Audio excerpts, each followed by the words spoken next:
So a couple years ago, before my wife was my wife, we met up at this coffee shop in our hometown just to catch up. And when we sat down, I told her, I think God gave me $1 million idea. And she was like, well, please do tell. And I said, I want to create a party game specifically for Christians that plays kind of like Cards Against Humanity, but doesn't make your soul cringe. And she said to me, you have to do this. But we didn't start dating at the time. Commitment issues, and our lives moved forward. We went our different directions, but a few months later, I decided to pursue the card game. So I had no idea what I was doing, but I launched a Kickstarter. By the way, the worst Kickstarter you've ever seen, and I named it Cards Christians Like.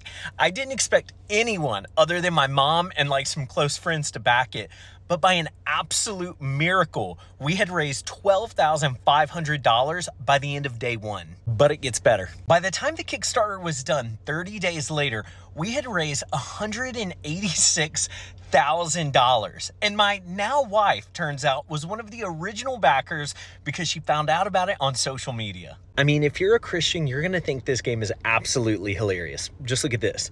This is how I fight my battles. With essential oils. Or scholars now believe that Paul's thorn in the flesh was actually not being allowed to read Harry Potter. What Christian kid can't relate to that? So I can now report back and say that what I told my now wife in the coffee shop that day was true. It was $1 million idea. And that $1 million idea became a company called Christians Like. And since then, we've released 3 other party games for Christians. Well, fast forward about 1.5 years after the Kickstarter. I overcame my commitment issues, I started dating my wife, and we got married pretty shortly afterwards. Because that's what Christians do.